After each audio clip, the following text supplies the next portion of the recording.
வணக்கம் தோழர்களே, நான் சுந்தரவள்ளி. மம்தா பானர்ஜியுடைய உண்மையான முகம் வெளியே வந்து அசிங்கப்பட்டு நிக்கிறாங்க. பாஜகவை எதிர்ப்பதற்கு பதிலாக கூட இருக்கிறவங்களையே அசிங்கப்படுத்தி சிக்கி இன்னைக்கு இந்தியா முழுதும் எதிர்ப்பை சம்பாதித்து இருக்கிறார்கள். ஒரு சிம்பிளா அவங்க சொல்றாங்க, மோடியோட அமித்ஷாவோட ராகுல் காந்தியும் ஸ்டாலினும் மறைமுக கூட்டில் இருக்கிறார்கள், மறைமுக தொடர்பில் இருக்கிறார்கள் அப்படின்னு சொல்லியிருக்கிறாங்க. இன்னைக்கு இந்தியா முழுதும் அவர்களுக்கு எதிரான கடுமையான பிரச்சாரங்களும் கடுமையான விமர்சனங்களும் கடுமையான போராட்டங்களும் நடந்துட்டு இருக்கு. என்ன நடக்குது தோழர்களே? அரசியல்ல ஒரு தெளிவு இருக்கணும், அரசியல்ல ஒரு நாகரிகம் பண்பாடு இருக்கணும், அரசியல்ல ஒரு அறம் இருக்கணும், நாம எதை நோக்கி பயணிக்கிறோம் என்கிற தெளிந்த திட்டமிடல் இருக்கணும்.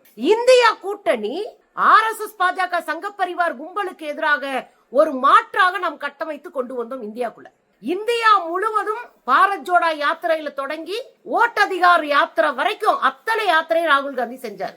எளிய மக்கள், எளிய குழந்தைகள், எளிய மக்களினுடைய கல்வி குறித்து தொடர்ந்து பேசினார். சாமானிய மக்களோடு உரையாடியது மட்டும் இல்ல, அவங்களோட ஒரு பயணத்தை மேற்கொண்டார் ராகுல் காந்தி. இது மிகப்பெரிய மாற்றத்தை இந்திய சூழல்ல சாமானிய மக்கள் மன்றத்துல காங்கிரஸை உயர்வா பாக்குற பார்வை உருவாங்க.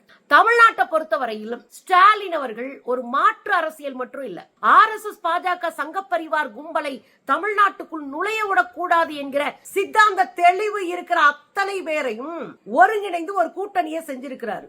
மொத்தமா நின்னு RSS பாஜக சங்கப்பரிவார் கும்பலை கதற விட்டுட்டு இருக்கிற ஒரு மனுஷன். ஆனா இந்த அம்மா என்ன சொல்லிட்டாங்க தெரியுமா? நேற்று திரிணாமுல் காங்கிரசினுடைய வேட்பாளர்களை அறிமுகப்படுத்தி பொதுக்கூட்டம் போடுறாங்க. நாடியா என்ற ஒரு பகுதியில அந்த பொதுக்கூட்டம் நடக்குது. அந்த பொதுக்கூட்டத்துல பேசுறவங்க பாஜகவினுடைய சில்லறைத்தனங்களை பேசியிருக்க வேண்டும். பாஜக எப்படி மேற்கு வங்கத்துக்குள் கால் பதிப்பதற்காக பொய்யையும் புரட்டையும் பிரச்சாரத்தையும் செய்துன்னு பேசியிருக்கணும். SIR மூலமாக எப்படி வாக்குகளை பாஜக திருடிச்சு அதை பேசியிருக்கணும். இந்த அம்மா சம்பந்தமே இல்லாம நம்முடைய முதலமைச்சர் ஸ்டாலினை அங்க பேசுறாங்க, சம்பந்தமே இல்லாம ராகுல் காந்தி அவர்களை கேவலமா பேசுறாங்க. அங்க போய் என்ன பேசுறாங்கன்னா, ராகுல் காந்தியும் ஸ்டாலினும் பாஜகவோடு மறைமுக கூட்டு. இங்க இருக்கான் பாரு தாவேகா, தமிழக வெற்றி கழகம் என்கிற தற்குறி கழகம். இவனுக்கு ஆனாவனா அரசியல் ஸ்பெல்லிங் தெரியாது. அன்றே சொன்னார் விஜய். ஆமா, அறுத்து தள்ளிடுவார் விஜய். ஆனாவனா தெரியாது விஜய்க்கெல்லாம். விஜய்க்கு அரசியல் தெரியாதுன்றது உங்களுக்கே தெரியும். அவர் அன்றே சொன்னார் விஜய் இன்னைக்கு போடும் போதுதான் நமக்கு கோபம் கொப்பளிக்கிறது தோழர்களே. யார் இந்த மம்தா பானர்ஜி? நீங்க அங்க போய் கூட்டத்துல பொதுக்கூட்டத்துல பேசுறீங்க. இங்க இருக்கிற எல்லா அதிகாரிகளையும் 500க்கும் மேற்பட்ட அதிகாரிகளை இடமாற்றம் செய்திருக்கிறார்கள்.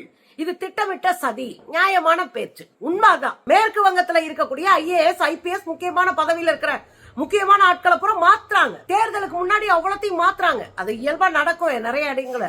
ஆனா 500க்கு மேற்பட்டவர்களை மாத்துறாங்க அப்படின்னா அதை குறித்து பேச மம்தா பானர்ஜிக்கு உரிமை உண்டு, ஒரு முதலமைச்சருக்கு உரிமை உண்டு, பேசலாம் தாராளமா. அத அவங்க பேசுறாங்க. பேசிட்டு இந்த மாற்றப்பட்ட அதிகாரிகளை எங்க மாத்திருக்காங்களாம்? தமிழ்நாட்டுக்கு மாத்திருக்காங்களாம். மாற்றப்பட்ட அதிகாரிகளை எல்லாம் தமிழ்நாட்டுக்கு மாத்திருக்காங்களாம். அதனால தமிழ்நாட்டுல இருக்கிற முதலமைச்சருக்கும் பாஜகவும் கூட்டான். ஏமா, உங்க ஊர்ல 500 பேரை மாத்தினாங்கன்னா அந்த 500 பேரை கொண்டு வந்து எங்க ஊர்ல வச்சுட்டு எங்க ஊர் ஆளுகளை வேற ஊருக்கு அனுப்பியிருப்பாங்கல்ல.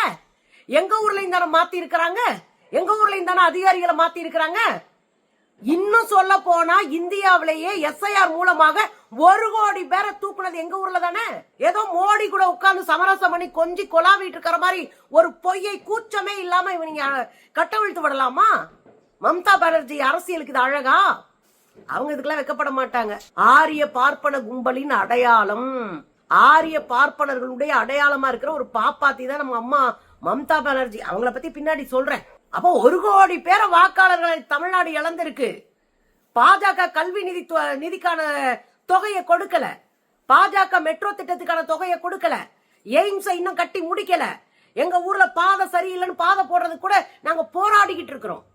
நாங்க போராடி போராடி போராடி முதலிடத்துக்கு வந்திருக்கோமே ஒழிய பாஜக எங்களுக்கு பிச்சை போட்டு நாங்க முதலிடத்துல வரல. முதல்ல மம்தா பானர்ஜி அதை புரிஞ்சுக்கணும்.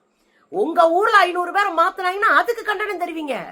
இங்க வந்தெல்லாம் இழுத்து பார்க்க கூடாது. மம்தா பானர்ஜி கவனமா இருக்கணும், கரெக்டா இருக்கணும். அடுத்து அந்த மாதிரி சொல்றாங்க. இதெல்லாம் பார்க்கும்போது பாஜகவோட ராகுல் காந்தி உங்களுக்கு கூட்டணி. நீங்க யாருன்னு நான் சொல்லுவேன் மிஸ்ஸஸ் மம்தா பானர்ஜி. இதெல்லாம் பார்க்கும்போது எனக்கு சிரிப்பா வருது. மம்தா பானர்ஜி யாரு நமக்கு தெரியாதா? இதுல ஒரு உண்மை என்னன்னு நான் சொல்றேன் தோழர்களே. தமிழ்நாட்டுக்குள்ள ஆரிய பார்ப்பன கும்பல அரசியல் அனாதையாக்க வேண்டும்ன்றதுக்காக நம்ம மிகப்பெரிய ஒரு வேலையை பார்த்துட்டு இருக்கோம். அட்டி மண்ணோட பெயர்த்து வெளியேறியணும்னு வேலையை பார்த்துட்டு இருக்கோம். ஆனா அந்த அம்மா போற போக்குல நோகாம ஒரு விஷயத்த சொல்றாங்க. அப்பதான் எனக்கு போன வாரம் அந்த அம்மா சொன்னது ஞாபகம் வந்தது.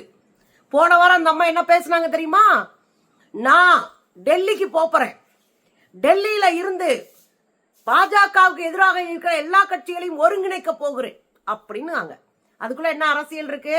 என் அரசியல் மேற்கு வங்கத்தோடு முடியாது, என் அரசியல் மேற்கு வங்கத்தை தாண்டி இந்தியா முழுவதும் போக போகுது, அதுவும் குறிப்பாக நான் பிரதமருக்கான வேலைகளில் இறங்குகிறேன் அப்படின்னு அந்த அம்மா சொல்லுது மறைமுகமா.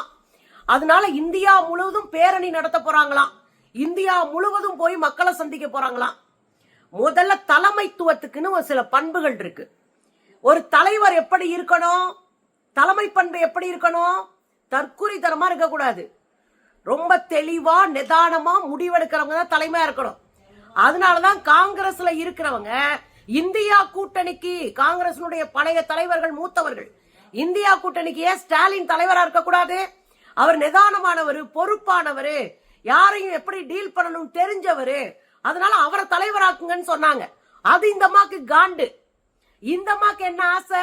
நாம எப்படியாவது பிரைம் மினிஸ்டர் ஆயிரலாம், எதிர்கட்சிகள் இல்ல, எல்லாரும் ராகுல் காந்தியை பப்புன்றாங்க, அதை பயன்படுத்திக்கிறோம் அப்படின்னு நினைச்சுக்கிட்டு நான் இந்தியா முழுதும் பயணம் பண்ண போறேன், இந்தியா முழுதும் இருக்கிற எதிர்கட்சிகளை ஒருங்கிணைக்க போறேன் அப்படின்னு இந்த அம்மா சொல்லிட்டு இருக்காங்க.